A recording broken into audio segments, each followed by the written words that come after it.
Nesse momento de pandemia, a gente consegue identificar criatividade de múltiplas empresas. Um exemplo muito interessante é o que nós vamos identificar aqui a partir desse momento, com o Marco Antônio Tonucci, diretor comercial da Tacom, essa empresa de 43 anos de existência. Ô Marco, como é que é essa história de vocês criarem um segmento dentro da sua indústria de respiradores pulmonares? É um negócio impressionante isso. Como é que é isso? Ô, Carlos,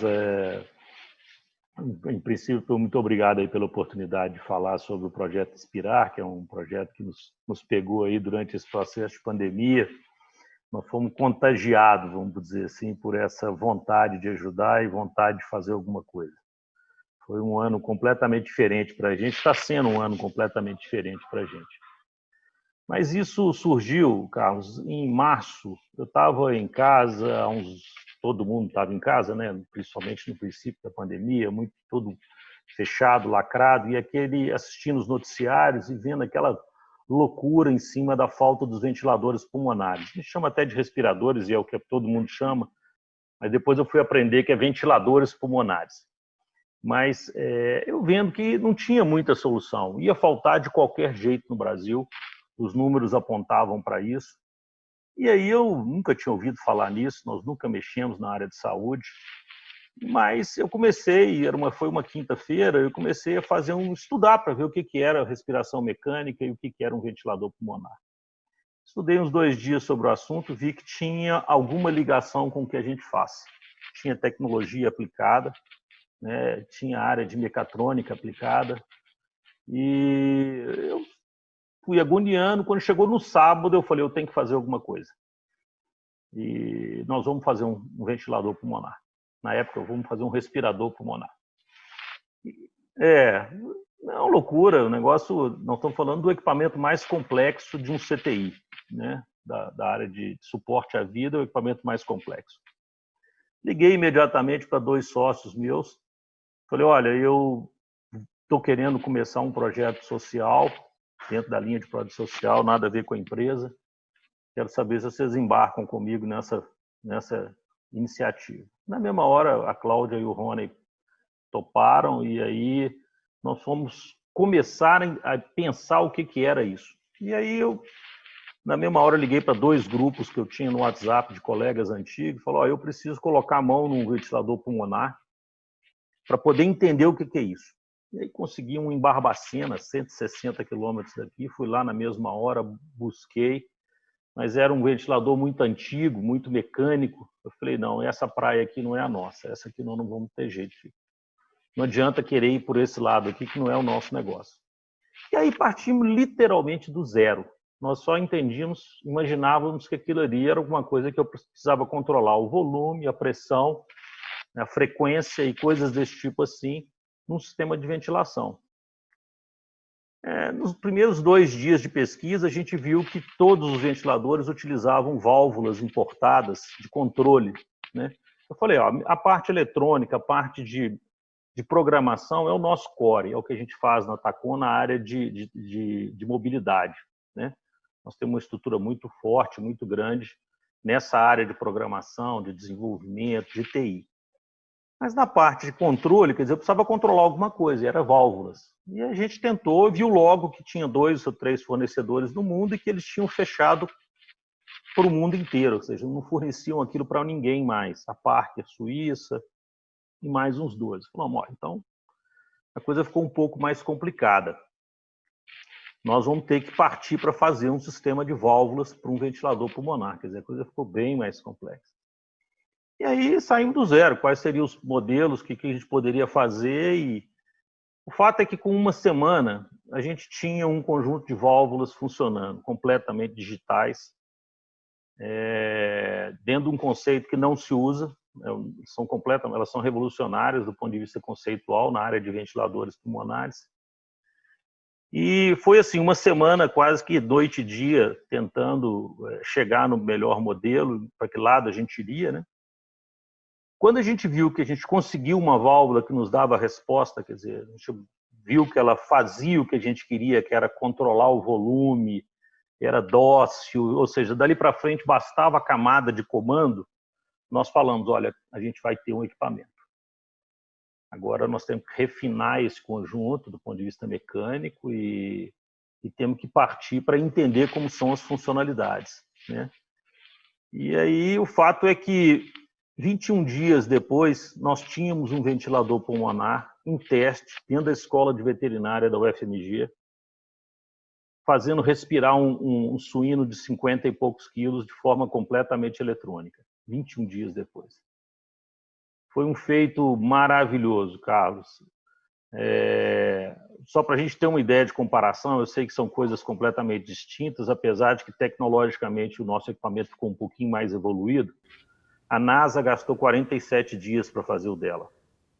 Você Com gastou? toda a equipe de engenharia, nós gastamos 21. Oh, que coisa impressionante. E o nosso equipamento é bem mais elaborado tecnologicamente do que o que a NASA disponibilizou. Agora, tudo isso, desculpa te interromper, Marco, a gente está falando de uma empresa brasileira com uma tecnologia nossa, com um custo 20% do custo dos respiradores pulmonares dos importados, e disponível, que, aliás, o primeiro apoiador de vocês foi a FIENG, não foi? A Federação das Indústrias? Foi. Isso, como é que isso fez? A ideia era, o que nós vamos fazer? A partir do momento que a gente viu que tinha essas válvulas, nós falamos, o que a gente quer? A gente quer disponibilizar ventiladores pulmonares dentro do processo da pandemia ainda, em quantidade que faça a diferença. Esse era o propósito desse projeto que a gente chamou de Inspirar, era esse. Colocar, não era fabricar um equipamento, 2, 3, 50, não. Apesar de que se a gente fizesse um, estava muito bom. Mas o objetivo do projeto era fazer uma diferença, né? Então nós tínhamos que fazer alguma coisa mais do que uma experiência. Nós precisamos fazer alguma coisa que pudesse ser escalado industrialmente com aquilo que a gente tinha de insumo no Brasil, né? Porque literalmente não se achava nada. Nós estamos falando naquela época em que você ia no comércio e está tudo fechado. Não existia nada, né? Em março, abril e maio, literalmente o Brasil estava literalmente lacrado. Então, então foi uma coisa muito, além da complexidade do equipamento e da tecnologia envolvida, você ainda tinha todas as dificuldades de logística para ter qualquer coisa. E aí a FIENG foi a nossa parceira quase que de primeira hora, né? Assim que a gente começou a divulgar que estava fazendo esse trabalho, chegou a FIENG, na figura do presidente, que é o Flávio Rosco, e ele imediatamente fez contato com a gente, falando, olha, nós estamos tentando comprar, fizemos um fundo, eles fizeram um fundo com as empresas mineiras de 100 milhões de reais para poder apoiar ações na Covid, e eles estavam tentando comprar ventiladores no mundo naquela época e não conseguiram, eles iam comprar 2.000 equipamentos e não conseguiram, e aí falaram, olha, nós estamos acompanhando 2 outros projetos de ventiladores também, queríamos acompanhar o seu. Aí, com 2, 3 dias, eles falaram, olha, vamos descartar logo os outros 2, porque lá nós estamos falando de aventura, aqui nós estamos falando de coisa palpável. E então, entrou para dentro do projeto, nos ajudando principalmente nessa parte de apoio institucional e na parte de usinagem dessas válvulas, que a gente precisava de ter alguém que fabricasse isso nesse momento. A parte de prototipação, principalmente, o Senai foi fundamental, executando a prototipação dessas válvulas para a gente, até que a gente chegasse no modelo final. E o fato é que, com os 21 dias, nós fizemos esse primeiro teste bem sucedido na veterinária, óbvio que não era ainda o equipamento final, né? Ele tinha ali as funcionalidades básicas, mas não era um equipamento em condição de você levar ou botar uma pessoa para respirar, uma coisa desse tipo assim. E dali para frente, aí entrou a parte mais difícil do projeto, por incrível que pareça, porque ele derivou para a parte industrial, que é como fabricar esse equipamento em escala, né? O pedido inicial da FIENG foram para 1.600 equipamentos. E outra coisa foi a regulatória, que a gente não tinha a menor ideia do que era registrar um equipamento na Anvisa. Quer dizer, não tinha uma menor ideia do que era isso. E aí foi uma dificuldade imensa, porque a gente foi inteirando do assunto, mas sempre imaginou que a Anvisa poderia, num determinado momento, adotar normas mais flexíveis para a homologação dos ventiladores durante a pandemia, como o mundo inteiro fez, né? Então, por exemplo, os Estados Unidos literalmente aboliu a homologação durante a pandemia. Então, os equipamentos que foram fabricados durante a pandemia, desde que a empresa tivesse boas práticas, ele não precisava nem homologar o equipamento. A Inglaterra pegou a norma que ela tinha relativa a ventiladores e adotou uma norma muito mais simples para poder homologar esses equipamentos. E aqui no Brasil, a gente, para surpresa nossa, nós pegamos a norma mais difícil de todas, a ISO completa, que é uma norma dificílima. Foram 956 testes executados em laboratórios credenciados, num período de 60 dias para homologação. Uma maratona louca. Os itens de homologação são 340, se não me engano, mas nós tivemos que executar 950, porque às vezes você passa num, não passa no outro, volta, faz. Então tinha hora que nós tínhamos 5 laboratórios, como o IPT de São Paulo, Labelo do Sul, o NORISC de São Paulo, executando testes nossos simultâneos para conseguir homologar esse equipamento no tempo que a gente precisava. A Anvisa foi muito até... A gente imagina que ela poderia ter se flexibilizado, mas, por outro lado, ela estava lidando com uma empresa que nunca tinha feito nada nessa área, né? Então, talvez tenha imposto essa regra em função de um pouco mais de cuidado. Mas, ainda assim, nós achamos que algumas coisas poderiam ter sido aliviadas. Mas fato é que nós fizemos uma homologação que, tradicionalmente, quer dizer, normalmente se gastaria por volta de 1 ano e meio para ser executada, nós executamos ela em 60 dias. E o equipamento cumpriu integralmente todas as normas da ISO relativa a ventiladores. É uma norma muito... Ô Marco, deixa eu te fazer uma pergunta, uma síntese agora, porque o nosso tempo já está se exaurindo. Nós estamos falando de criar um equipamento da área de UTIs, das UTIs dos hospitais, absolutamente importante para a preservação da vida das pessoas. Você conseguiu fazer isso em 45 dias no total? Em 21 dias. 21 dias.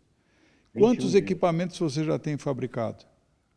Nós já entregamos 1.400 equipamentos. 1.400. 1.400 equipamentos. E o valor um hoje, mês e meio de fabricação. E o valor hoje é correspondente a 20% do valor do importado? Depende do importado que você coloca. O valor normal de mercado de um equipamento desse está entre 70 e 150 mil reais.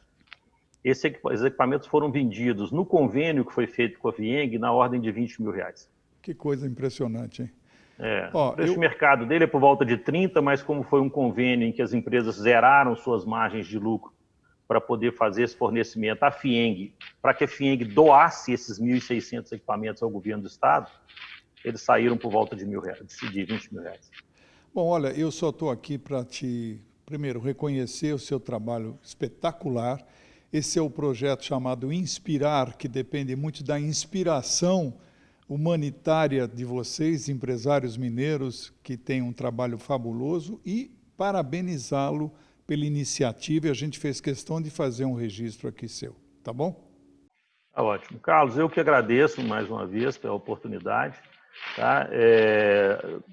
Espero que o programa possa nos ajudar a divulgar esse projeto pelo Brasil todo, porque essa iniciativa foi apoiada pela Fieng nesses 1.600 equipamentos aqui em Belo Horizonte, aqui em Minas. Mas a gente gostaria muito e tem potencial, o projeto está preparado para fazer novos fornecimentos no mesmo estilo para o resto do Brasil todo. A carência de equipamentos desse tipo nos pronto-atendimentos do Brasil, quer dizer, não só para a Covid, mas principalmente para os pronto-atendimentos e UPAs, é extremamente grande. Então, é uma oportunidade, a gente não sabe por quanto tempo vai ficar ainda fabricando esses equipamentos a esse custo, ou se vai continuar fabricando, então seria uma oportunidade muito grande para equipar os hospitais de outros estados e de outros complexos hospitalares a um preço justo, a um preço possível, né? Enquanto o projeto estiver rodando ainda. Então, eu te agradeço mais uma vez a oportunidade de divulgar o projeto com essa finalidade. Tudo que a gente puder fazer, faremos, tá bom? Parabéns, meu amigo. Muito obrigado, Parabéns. Carlos. E a gente continua. Até já.